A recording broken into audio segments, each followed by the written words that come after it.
In fast jeder größeren Stadt Russlands waren in verschiedenen Jahren Serienmörder am Werk.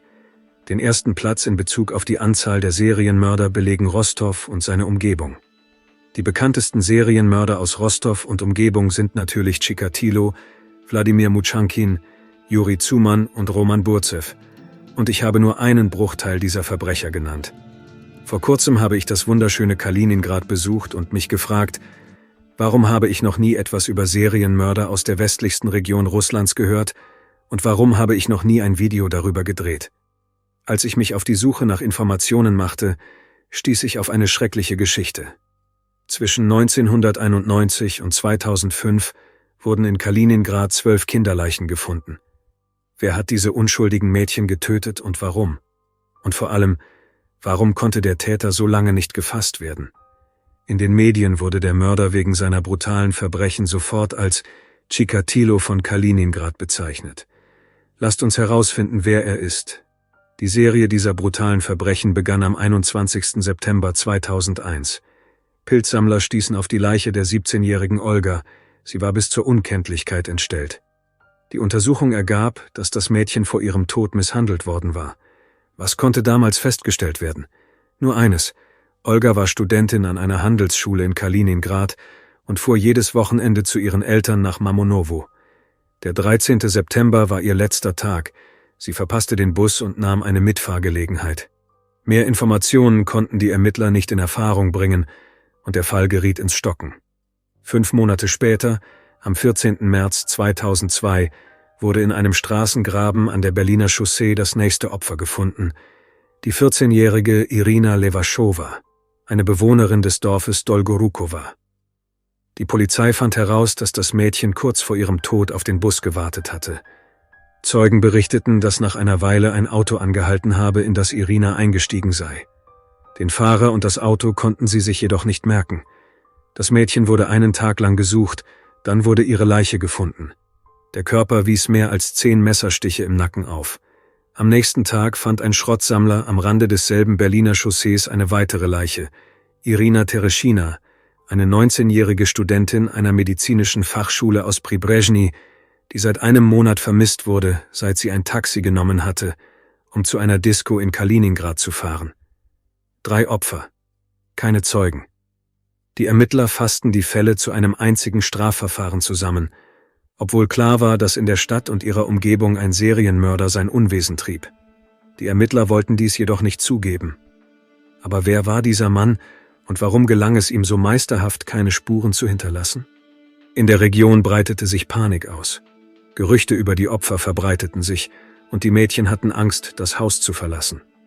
Die Eltern begleiteten ihre Töchter jedes Mal selbst und alle versuchten, vorsichtiger zu sein. Aber das half nichts.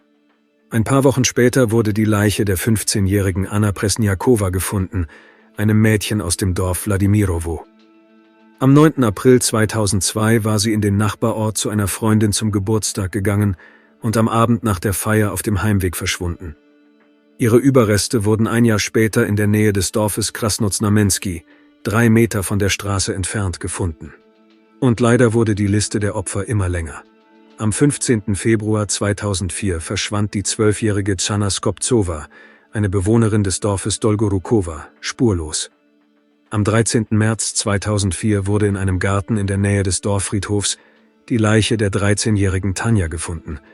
Das Mädchen war mit einem Schnürsenkel erwürgt worden. Zeugen behaupteten, sie habe versucht, ein Auto anzuhalten, um nach Hause zu kommen.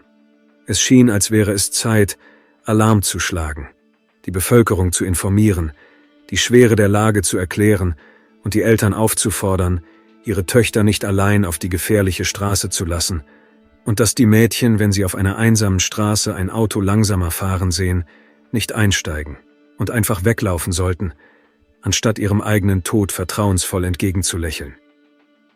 Die Strafverfolgungsbehörden arbeiteten jedoch nicht gerne mit der Presse zusammen. Sie behaupteten, dass unnötige Aufregung um das Problem ihre Arbeit behindere. Außerdem könnten durch die Presse Informationen an den Täter gelangen, die ihn alarmieren und dazu veranlassen könnten, unterzutauchen. Am 6. April 2004 wurde auf einem Feld in der Nähe der Siedlung Slawjanowka die verbrannte Leiche der 15-jährigen Elena Krawtschenko gefunden. Das Mädchen wurde zuerst von ihrer Großmutter vermisst, als sie nicht zurückkam, nachdem sie am 29. Februar 2004, einen Monat vor ihrer Entdeckung, in die Siedlung Nevsko gegangen war. Der 15-Jährigen wurde die Kehle durchgeschnitten. Experten stellten fest, dass jemand versucht hatte, die Leiche zu verbrennen. Zum Zeitpunkt der Verbrennung war das Mädchen noch am Leben. Es muss gesagt werden, dass die Vorgehensweise des Täters, der seine Opfer zu sexuellen Handlungen zwang und tötete, ohne dabei besonders auf Beute aus zu sein, die Ermittler zwar nicht sofort, aber doch schließlich auf die Spur eines Serienmörders brachte. Im Bezirk Bagrationovskoje wurden über 5000 Personen befragt. Formal gesehen richtig, denn vielleicht hatte ja jemand etwas gesehen oder wusste etwas. Aber die Ausgangsbasis war falsch. Es wurden nur tschechische Verdächtige überprüft, aber keineswegs alle vorbestraften Personen. Jetzt ist klar, dass dies eine große Lücke in der operativen Fahndungsarbeit war. Obwohl bereits 2001 auf eine Serie von Verbrechen geschlossen werden konnte, wurden die Unterlagen zu den 6 grausamen Fällen erst im Frühjahr 2004 zu einem Strafverfahren zusammengefasst und zur Untersuchung an die Staatsanwaltschaft der Region weitergeleitet. Dabei wurden die aufsehenerregenden Strafverfahren aus formalen Gründen wegen Nichtfeststellung der Person wiederholt eingestellt und blieben faktisch liegen. Die Fahndung wurde erst wieder aufgenommen, wenn eine weitere Leiche gefunden wurde. Am 3. August 2004 verschwand die 14-jährige Valentina Archipova. Eine Woche später fand man ihre Leiche am Ufer eines Sees in der Nähe der Siedlung Schukowo. Todesursache: Ersticken. Im Laufe der Ermittlungen kamen schreckliche Umstände ans Licht. Um 23 Uhr wurde das Mädchen, das auf dem Weg nach Mamonowo war, von Kontrolleuren aus einem Nahverkehrszug geworfen. Valentina hatte kein Geld für die Fahrkarte. Sie musste sich an die Autobahn begeben, um ein Auto anzuhalten, in dem ihr schließlich das Leben genommen wurde. Anfangs gab es etwa ein Dutzend Theorien, von einem finanziellen Motiv bis hin zu solchen, die man mit der Ankunft von Außerirdischen vergleichen könnte. Man vermutete beispielsweise, dass der Täter ein Fremder war, ein Ausländer, Deutscher oder Pole. Er kam, nahm ihr das Leben und kehrte über die Grenze nach Hause zurück. Auf jeden Fall wurden Verdächtige aus der Umgebung, aber nicht aus Kaliningrad, in Betracht gezogen. Die Vorgehensweise des Täters ließ keinen Zweifel daran, dass es sich um einen Einzeltäter handelte, aber man wollte sich bis zuletzt nicht auf einen Serienmörder festlegen. Der Täter wählte Opfer ähnlicher Statur und Aussehens im gleichen Alter, 14 bis 15 Jahre. Der Mörder ließ die Leichen neben der Straße liegen oder verbrannte sie, was bedeutet, dass er mit dem Auto unterwegs war. Er hinterließ keine Spuren am Tatort. Nicht einmal eine Zigarettenkippe wurde jemals gefunden. Die Opfer wurden meist nicht sofort gefunden, sondern erst, wenn die Spuren verblasst waren. Im Mai 2005 wurde die verkohlte Leiche der 18-jährigen Natalja Fetisova aus dem Bezirk Tschernjatschowsk gefunden. Trotz der Verletzungen konnte festgestellt werden, dass das Mädchen erwürgt worden war.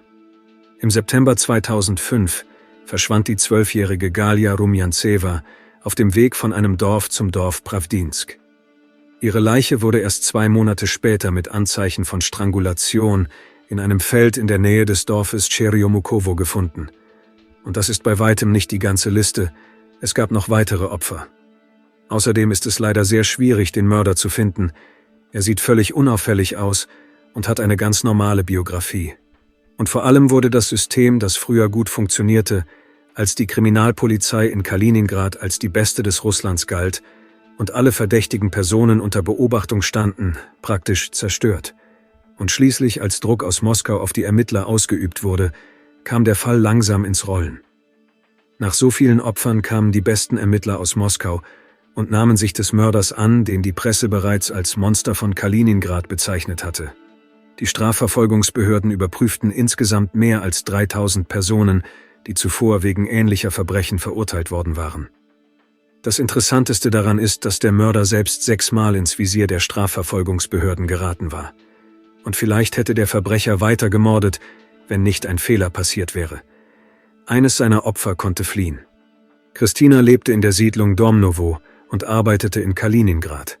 An diesem Abend fuhr sie wie üblich mit dem Bus Nummer 101 nach Lugowo, rief ihre Eltern an und sagte, dass sie mit einem Auto, das sie bereits angehalten hatte, in die Siedlung fahren würde. Am Steuer saß ein gewisser Wladimir Romanow. Nach einer kurzen Fahrt bog der Mann bei der Ortschaft Marinowka von der Hauptstraße ab, holte eine Zigarette heraus und bat die Fahrgastin, sein Feuerzeug zu suchen, das angeblich auf den Boden gefallen war. Als sich die junge Frau bückte, schlug Romanow ihr mit einem zuvor bereitgelegten Hammer auf den Kopf. Glücklicherweise traf der Schlag nur seitlich, und die junge Frau, die bereits ahnen konnte, dass etwas nicht stimmte, schaffte es, ihren Vater anzurufen und zu schreien: »Papa, er will mich umbringen!« Romanow schlug weiter auf Christina ein und begann sie später zu würgen. Das Opfer wehrte sich, konnte sich befreien, sprang aus dem Auto und rannte die Straße entlang. Der Fahrer holte sie ein, warf sie auf den Asphalt und zerrte sie zurück in den Innenraum seines Audi 80.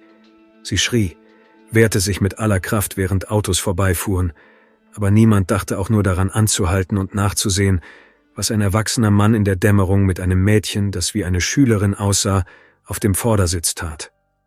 Aber offenbar hatte Romanow doch Angst, dass jemand anhalten könnte, und beschloss, weiter von der Straße wegzufahren. Als er abgelenkt war, um das Lenkrad zu drehen, sprang das Mädchen aus dem fahrenden Auto und rollte in den Graben. Der Wahnsinnige hielt nicht an, um sein Opfer zu holen, sondern fuhr davon. Die Eltern fanden Christina im Graben, nachdem sie zu der Stelle gefahren waren, die ihre Tochter ihnen noch sagen konnte. Der Vater, der die verzweifelten Hilferufe seiner Tochter über das Handy gehört hatte, raste mit fast 200 Kilometer pro Stunde zu ihr. Die Eltern riefen sofort die Polizei und brachten ihre Tochter in die Notaufnahme des Kaliningrader Mehrzweckkrankenhauses. Dort trafen kurz darauf Polizeibeamte ein, die das Mädchen befragten, aber wie sich wenig später herausstellte, ging ihre Aussage über den Mordversuch bei der Polizei verloren. Da stellt sich sofort die Frage: In Kaliningrad und Umgebung wird seit über 5 Jahren nach einem Mörder gesucht, und die Aussage des einzigen überlebenden Opfers geht verloren. Wie ist so etwas überhaupt möglich? Aber zum Glück gab es noch eine weitere Zeugin, eine junge Frau, die in einem Autoteilegeschäft arbeitete. Sie hatte sich die Marke und das Kennzeichen des Wagens gemerkt. Mit Hilfe eines Bekannten bei der Polizei fand der Vater selbst die Adresse des Besitzers des Audi 80 heraus. Da er es für sinnlos hielt, die Polizei zu rufen, fuhr er mit seiner Tochter selbst hin, um nachzusehen. War es der Richtige? Ja, es war er. Da beschloss der Vater der wie durch ein Wunder geretteten Frau doch, die Polizei anzurufen und zu melden, dass er den Mörder gefunden habe. Er habe die Adresse des Täters. »Welcher?« fragten sie im Polizeirevier von Gurjewsk. »Es liegt keine Anzeige vor.« Dann rief der Vater beim Moskauer Polizeirevier an. Der Verbrecher lebte mit seiner Familie in der Mukomolnaja-Straße im Moskauer Bezirk von Kaliningrad. Er erklärte die Situation. Dann traf die Festnahmegruppe nach 3 Stunden ein. Man hatte den Eindruck, dass niemand den brutalen Mörder, der mehr als 20 Mädchen das Leben genommen hatte, wirklich fassen wollte. Der Verdächtige war Wladimir Romanow, geboren am 5. Dezember 1950.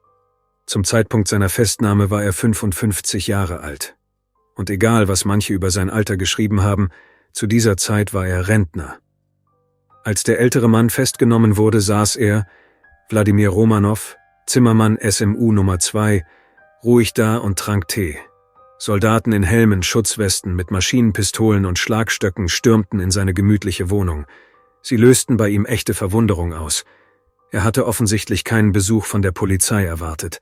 Die Jahre der ungestraften blutigen Jagd hatten ihn wohl daran gewöhnt, dass er mit allem davonkommen würde und sein Glück ewig anhalten würde.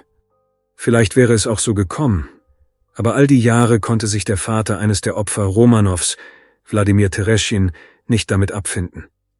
Der ehemalige Kriminalbeamte und spätere Privatermittler forderte seit 2002, dass das Verfahren wegen der Ermordung seiner Tochter nicht eingestellt werden sollte. Ich erzähle von der Entstehung, und wahrscheinlich auch dank dieser Tatsache wurde die dringend zum Moskauer ROVD gerufene Brigade dazu gebracht, den festgenommenen Romanow zu verhören. Nicht wegen eines einzelnen Vorfalls, sondern wegen einer ganzen Serie von Morden. In letzter Zeit hat YouTube den Kanal stark aus den Empfehlungen herausgenommen, und ich möchte jeden von Ihnen bitten, das Video jetzt mit »Gefällt mir« zu markieren und einen beliebigen Kommentar zu schreiben, damit wir die Algorithmen von YouTube knacken können. Wenn Ihnen das Video nicht gefällt oder Sie es nicht weiter ansehen möchten, können Sie das »Gefällt mir« jederzeit wieder entfernen. Ich möchte daran erinnern, dass Sie nicht die schreckliche Geschichte bewerten, sondern meine Arbeit an dem Video. Noch bevor er sein Ziel erreichte, begann der 55-jährige Wahnsinnige sofort alles zu gestehen. Der Mann, der nicht bei einem Psychiater in Behandlung war, keine chronischen Krankheiten hatte, geboren und aufgezogen worden war, erzählte ganz alltäglich davon, wie grausam er mit seinen Opfern umgegangen war. Vor Jahren fuhr ich nachmittags mit einem Ford Fiesta oder Opel Kadett auf der Straße Kaliningrad, Mamonovo, in Richtung Kaliningrad. In der Nähe des Dorfes Pjatidorotschnoje sah ich ein etwa 12-jähriges Mädchen, das in Richtung Mamonovo lief. Ich bot ihr an, sie mitzunehmen. Ich beschloss, dass ich sie umbringen würde, wenn sie in das Auto steigen würde. Sie willigte ein und sagte, sie müsse nach Mamonovo. Auf dem Weg dorthin bog ich rechts von der Straße ab und fuhr an einen verlassenen Ort. Dort zwang ich sie mit einem Messer, sich auszuziehen, verging mich an ihr und tötete sie anschließend mit Messerstichen in den Hals. Die Leiche versteckte ich im Gebüsch. Später, nach einiger Zeit, fuhr ich mit einem Ford Fiesta oder Opel Kadett oder Opel Rekord auf der Straße Kaliningrad. Polesk in Richtung Polesk. In der Ortschaft Konstantinowka sah ich eine etwa 12-13-Jährige stehen. Ich bot ihr an, sie mitzunehmen. Ich beschloss, dass ich sie umbringen würde, wenn sie in das Auto steigen würde. Sie nahm mein Angebot an und sagte, dass sie nach Jaroslavskoje müsse. Auf dem Weg dorthin fuhr ich nach Jaroslavskoje, bog rechts von der Straße ab und hielt an einem verlassenen Ort in einem Waldstück an, wo ich sie mit meinen Händen erwürgte. Möglicherweise habe ich zum Würgen eine Schlinge benutzt. Ich habe die Leiche in einem Graben versteckt und mit Steinen bedeckt. Nach einiger Zeit fuhr ich mit einem Ford Fiesta oder Opel Kadett durch die Siedlung Pribrezhny. An einer Bushaltestelle sah ich eine etwa 16-Jährige stehen. Ich bot ihr an, sie nach Kaliningrad mitzunehmen. Ich beschloss, dass ich sie umbringen würde, wenn sie in mein Auto steigen würde. Sie nahm mein Angebot an und sagte, sie müsse zum Südbahnhof in Kaliningrad. Ich brachte sie an einen verlassenen Ort an der Autobahn Berlinka, in der Nähe des Ortes Medowo. Dort missbrauchte ich sie und tötete sie anschließend, indem ich ihr mehrmals mit einem Rohr auf den Kopf schlug. Die Leiche versteckte ich in einem Graben. So erzählte der Wahnsinnige kaltblütig von jedem seiner Opfer. Er bekannte sich zu allen begangenen Verbrechen. Romanow wurde am 5. Dezember 1950 im Dorf Orekhovka im Bezirk Gurjewski in der Region Kaliningrad geboren und lebte in der Stadt Bagrationowsk in der Region Kaliningrad. Wer mir aufmerksam zugehört hat, fragt sich vielleicht, warum habe ich zu Beginn gesagt, dass der Mörder bereits 1991 zu morden begann, wenn die Leichen erst 2001 gefunden wurden? Nun, 1991 ermordete Romanow 2 Teenagerinnen und vergrub ihre Leichen. Da die Leichen nicht gefunden wurden, galten die Opfer als vermisst, und der Fall blieb unaufgeklärt. Er versuchte ein Opfer zu erwürgen, doch sie überlebte und gab eine Beschreibung des Täters. Romanow wurde zu 6 Jahren Haft verurteilt. Er wurde nicht gehängt, da die Leichen nie gefunden wurden, obwohl der Täter die Taten gestanden hatte. Der Mörder kam 2001 frei und begann als privater Taxifahrer zu arbeiten. Meistens fuhr er Taxi. Um nicht wieder ins Gefängnis zu kommen, plante er seine Verbrechen sorgfältig. Seine Opfer waren im Alter von 12 bis 19 Jahren. Er missbrauchte sie, tötete sie anschließend, vergrub sie im Wald oder verbrannte sie. Wie ich bereits erwähnt habe, stellten Experten fest, dass eines der Opfer zum Zeitpunkt der Verbrennung noch lebte. Wenn man den Mörder wirklich fassen wollte, hätte man das schon viel früher tun müssen. Romanow musste den Ermittlern zwangsläufig auffallen. Erstens war er Taxifahrer, verdiente sich abends etwas dazu, und die Ermittler waren von Anfang an davon überzeugt, dass der Täter mit dem Auto unterwegs war. Zweitens war er bereits wegen ähnlicher Taten verurteilt worden, aber offenbar aufgrund seines Aussehens, gepflegt, älter, nicht sehr groß, ordentlich gekleidet mit Puschkin-Koteletten, erschien er vielen Opfern sicherlich wie ein gütiger Großvater, eine Art Gottgesandter. Das erklärt, warum, obwohl sie wussten, dass man sich vor fremden Männern in Acht nehmen muss, ruhig in sein Auto stiegen, da der Rentner ihnen nicht gefährlich erschien. Aber damals gab es noch kein System, und den Strafverfolgungsbehörden blieb nichts anderes übrig, als darauf zu warten, dass der Wahnsinnige sich selbst verrät. Genau das geschah, als Romanow sich sein nächstes Opfer in der Siedlung Lugovoje im Bezirk Gurjewski aussuchte. Mit jedem neuen Verhör gestand der Verbrecher eine neue Tat. Bei seinem 11. Opfer beschloss er sogar, eine Karte mit Markierungen zu zeichnen, wo er die Menschen getötet und die Leichen zurückgelassen hatte. Der Täter selbst gestand 20 Morde. Die Ermittler konnten ihm jedoch nur 13 Taten nachweisen. Bekanntlich starb Romanow am 12. Oktober 2006, bevor er vor Gericht gestellt werden konnte. Er starb in der Untersuchungshaftanstalt. Entweder nahm er sich selbst das Leben oder man half ihm dabei. Neben ihm wurde jedoch ein Brief an seinen Sohn gefunden, in dem er seine ganze Familie um Vergebung bat. Wäre der Verdächtige nicht gestorben, hätte er vielleicht noch von weiteren Opfern berichten können. Die Ermittlungen wurden auch nach seinem Tod fortgesetzt. Übrigens wurden während der Suche nach dem Mörder auch andere Verbrecher gefasst. Während die Ermittler nach dem Kaliningrader Chikatilo suchten, gelang es ihnen, mehrere schwere Verbrechen aufzuklären, die großes Aufsehen in der Öffentlichkeit erregten. Danke fürs Zuschauen und passen Sie auf sich auf.